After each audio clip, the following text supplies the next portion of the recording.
Hi guys, this is Pestillion. Welcome to another Escape from Tarkov video. Today we are talking about Arena again. I've got a lot more points to cover. There are some good stuff and we'll hopefully, I don't know, see something new. So without further ado, let's crack straight into it. All right, one thing I want to clarify is all the stuff that I talked about in the previous video, I won't reiterate. If you haven't seen my previous video talking about all the issues with Arena, feel free to go back and check that out. But if you're watching this, you've probably already seen that one. So I'll just say, go check out that video if you haven't seen that one already, and then you'll understand where I'm up to with complaining and talking about the issues with this game. So starting off, BSG came out with a tweet saying that they've done some balancing stuff and done an update to the game. There were some actual hidden changes within the actual game itself. I will cover them as I go through the video, but they did just balance out some of the presets. It kind of felt a little bit like, but hear me out.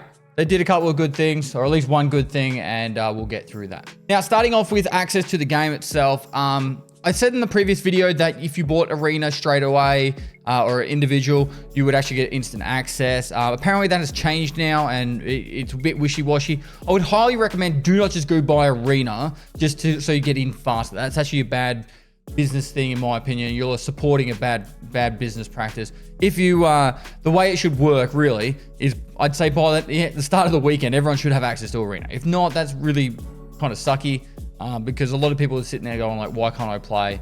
I've been supporting the game for so long. I feel ya. I wish you guys could play too. I've had a bit of fun. It is actually a lot of fun at times, but yeah, it sucks that you haven't got access. Hopefully, and I'm going to be doing the old elbow nudge saying hurry up and get the access out, because people want to play it this weekend. All right, we're about to go on the Christmas holidays, Christmas leave. They want to play this game, just like some of the other people, the streamers. I know you guys are all mad at streamers. This is one thing I will say right here. It's not the streamers' fault they got access, all right? Their game is just like you guys. It's BSG that gave them the access, all right? So don't be mad at the streamers. Be frustrated at the system in place, all right? Because obviously they want to play it just as much as you guys, but it's not their fault that they got it first. It's just that the fact that they got access first because of advertising and BSG wanting to support the streamer community, blah, blah, blah, blah, blah. So yeah, the individuals themselves aren't to blame. If you're going to blame someone, blame me. You pesty. Anyway, moving forward. Now, Arena was advertised to be some sort of like fast-paced first-person shooter, and also like a bit of an introduction to anyone who wanted to get into the gunplay mechanics of Escape from Tarkov. Now, I know when you first buy Escape from Tarkov, the main game, you go into that game and you literally go, I don't know what I'm doing. Go to YouTube, go to the wiki, look up a Pestillion guide, first day at Tarkov, watch the raid series, blah, blah, blah, blah, blah. With Arena, it's a little bit different. I feel like you should be able to actually get that information without having to like watch YouTube videos and all that. If it was your first time looking at Escape from Tarkov Arena going, hey, I might check out this game, it looks like a bit of fun, there needs to be just a basic tutorial. Heavy bleed stop by tourniquets, light bleed stop by bandages and med kits. They need to have, even if it's just an infographic, it needs to be inside this, at least somewhere inside the game. So when it's someone's first day, they're not sitting there going, hey, I don't know what I'm doing. Kevin told me to buy the game, and now I'm getting stomped even harder than I should be. Now, I'm going to be a little bit all over the shop, so I'm just going to go through the list of all the things I wanted to talk about. Now, the kit and preset selection. There's one point I was thinking about with this one. It's like when you are queuing up and doing the whole being able to pick it and save time and all that. If they want to go with the current method that they have, that when you get into the map, you pick the selection of your kit, you should actually be able to see what kits your teammates are picking and the enemy team. So there's a bit of strategy behind it. If you see a guy going with an Alton, you're not going to go, oh, this is my first day using the shotgun loadout with like Magnum buckshot. You go, I need that high pen ammo to get through that helmet or something. There's no way to even know who's on your team when you select your kit. So I feel like you should be able to get a little bit more information on who's on your team, what kit they're selecting, and then also be able to potentially look at the other person's team and see what kits they're selecting. I feel like that would be a bit of a quality of life thing, and it would actually make that balancing of picking the kit once you get in the game. If they don't want to do it earlier on, like when you find out the map and while it's all loading, they could be doing it right there. They could actually have it so you can actually see more information, so your kit selection isn't just based off whatever you feel like playing on the day. Now, the progression of each kit class, in my opinion, shouldn't be dictated by the individual one you select. I feel like, and I could be wrong, you guys might not agree with this, but if you pick a CQB loadout, you should get XP at the end of that game for that CQB loadout, and that would give you XP for all that kind of like category. So say there were like ranked as like a tier 1, 2, 3, 4, 5 down the ranks. You'd be leveling up through all of that. Instead of it being like, I use this kit to get to this kit, oh, but I'm leaving behind that kit up there. I feel like then that way you would actually have a bit more variety. And when you play actual loadout, if you don't like one, you can play something else you do enjoy a bit more, or you can have a little bit more variety. Everyone playing this game right now that does have access is literally just streamlining down to the bottom of whatever preset line they picked. And it's kind of like, well, they just have to do like 500 games to get to the bottom. And now they'll never be able to play a different preset because they don't want to have to go all the way back to the top and then try and zigzag through down the other half of that, you know, CQB tree. So I think that would be a little bit of a quality of life thing. Now, obviously, this is me just nitpicking and all that kind of stuff, but I think this would be a great step in the future of Arena. Now, the ranking system and matchmaking. So there is a hard and fast, you get like 25 points when you matchmake and you win a game, and you lose 25 points when you lose. It does vary a little bit as you go higher rank, I believe, from what I've seen. However, there is a way you can kind of boost up your rank by queuing up with lower ranks. Now, BSG during that patch today, I believe it was during that patch today, made it that previously it was whatever your leader was when you queued up, that was the kind of like the MMR that you went into.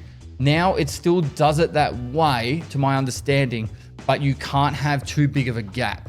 So as I jumped over to here, so for example, if you're in like the Jackal D+ rating, the highest you would be able to queue up with is in the Mercenary. And if someone was in the Fighter rating, they wouldn't be able to queue up in the Jackal. So it's like you can't go too up or too down. So for example, Jackals could play with Mercenaries, Mercenaries could play with Fighters, but it couldn't be, you know, someone who's in the Fighter C+ rating queuing up with a D+. Now, I could be wrong with that, but from the people I've spoken to, there's been a change to something to balance that out a little bit, to help prevent, you know, people just pretty much destroying lower lobbies using their high level rank and presets with their 5-man death squad. Now, in saying that, if you queue up and you are too high a rating to find a game, so people, for example, in OCE, they kind of leveled outranked all the other people in that like region, I believe it's after a period of time, like 10 minutes, it will just chuck you into a game against whoever they can. And so then you will get pushed into playing against D+ or Cs, say if you were a C+. So it doesn't mean that it's impossible for you to go up against people super high rank and low rank. They kind of got like a fail safe that if you've been matching for too long, they'll just find someone to chuck you up against. All right, so talking about the presets, I kind of feel like at this point, it should be a baseline that every single preset should have some sort of painkiller, a heavy bleed stopper, a light bleed stopper, a splint, and then potentially, I think they should all have a grenade, but it doesn't all have to be a HE grenade. I just feel like some of the loadouts, like sometimes they go up against a squad and it's like they've almost deemed that they've got this strategy. Particularly it works a lot on that air map, air pit, where they'll get like 3 or 4 people and they'll just lob nades all at the same time. And it's amazing how many kills they get. I've seen it happen so much, and particularly once they pre-learn all these grenade throw spots. So if they're everyone's gonna have grenades, there's gonna be squads throwing grenades like that. Potentially, you should be able to have some sort of counter to that by having a grenade throw back yourself. I'm not 100% certain that everyone should have a nade, but I feel like everyone should kind of have that kind of balanced out painkiller, splint, light bleed, heavy bleed, and also grenade, even if it is a flashbang instead of or a smoke instead of a HE. Now, going back to some of the other things that I've noticed that are kind of a little bit irritating is I feel like sometimes when you're watching the either the spectator cam or the kill cam, I can't remember which one it is. I think it's the kill cam looks clean, but the spectator cam is like a chest camera. I understand they're trying to do that whole television looking thing, but it kind of like when people ADS, you want to actually see what they're seeing. You know, you're excited to watch your mates, you know, shooting it out in that game. Kind of want to see their perspective, not the chest cam. I don't know, it's been nitpicking, but I feel like that would help people at least learn how other people are playing the game as well.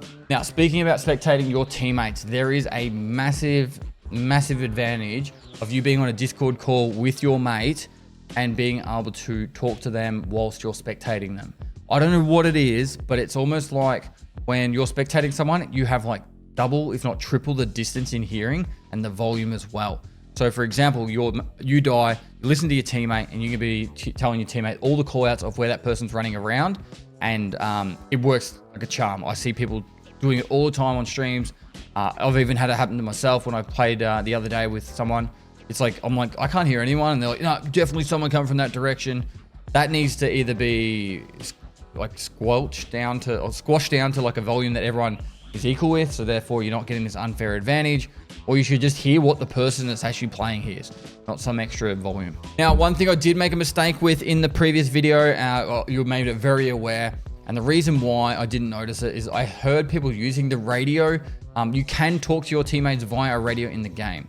However, there is the radio static noise, there's a squelch setting inside like most radios when you use them in the military. It's almost like at the end of a radio call, you get that like weird noise, and it's also very quiet. And that's probably why I didn't realize how it was even in the game in the first place. You also can't talk to people when you're dead. It's like BSG trying to do this cool, like immersive kind of thing, but it's also very frustrating because it's like, yeah, cool, add that ability to do that, but at the same time, we're now still giving everyone a disadvantage to the teams that are playing against each other with Discord. I also, just to add on top of that, I kind of like the idea of just being able to talk to my teammates. I'm dead. Even if like, you could just talk to the dead people, it'd be still something to do whilst I'm waiting for my round to go again. So just being able to talk to dead people would be cool. Now, it's not all doom and gloom. I actually do think this game mode is a lot of fun when it all goes well. There is a lot of things that you can, work on and help build up your skills as, a PvPer in Escape from Tarkov. Will cross over to the main game and give you a little bit more confidence in the main game. Now, the last thing I want to talk about is the potential of there being a wipe with the actual arena mode when Escape from Tarkov wipes. I'm actually very curious if anyone's out there is keen to do it. They reset their Tarkov profile. Does it reset your arena profile? I'm kind of curious about that. But there's no actual individual way that I know of that you can reset your arena profile if you want to start your progression again. But Axel TV, who was at the Battlestate Games headquarters, I believe, testing out arena a few weeks back, he came out on stream and said that there is going to be a wipe with the arena accounts when Tarkov wipes. All these people trying to rush to the top of the leaderboard and also trying to level up their presets. If Tarkov does wipe before New Year's, like BSG said they were going to do, all of that could be just for almost nothing because, they're going to have to do it all again. But it's giving them a bit of fun in the meantime. There is going to still be that big discrepancy in how, if you get the game access between now and then, how much people are going to be out-gearing you. It's more prevalent. I played a few games today and it was pretty rough, particularly because I was playing solo all day. It made it really obvious when you're playing as really good squads of high-level gear loadouts compared to when you had a couple of guys on your team that were pretty much playing on their first day with their first loadout and getting absolutely annihilated. Now, I said lastly, but I hope BSG actually come out and be a little bit more transparent with their information regarding everything with this because, and my fingers are crossed, hopeful, but we'll see, because this is actually pretty critical when it comes to the actual sanity and the community of Escape from Tarkov. I haven't seen people this angry in a long time, if not ever, when it comes to Escape from Tarkov, and people are getting very frustrated. And I totally understand where you're coming from. If you've been a supporter of this game for 5 years, or 6 years, or even just a year, right?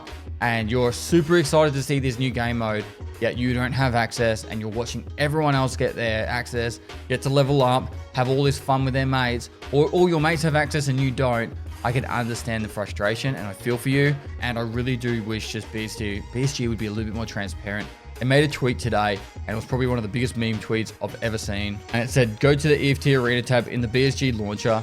The status soon means you will be granted access to the Escape from Tarkov arena soon. Like, that is legitimately one of the most memey things I've ever heard someone say from a PR side of things. And I really hope that they understand how much they're actually frustrating people, particularly with how wishy-washy it was in the lead up to the actual game coming out. And then on top of that, how kind of scuffed it's been since. Anyway, make sure you like and comment for the YouTube algorithm. Let me know everything you've been experiencing, high and low. I did read a lot of the comments from my previous video to try and help me flush out this video to be as accurate as possible. And thank you so much for everyone who told me that there is a radio button within the actual game mode. I didn't read it in the first 400 comments, and I definitely read it in the second 600. So much love, take care, stay safe, have a great Christmas and New Year's, and I'll see you in the new year. And lastly, I'll see you next time.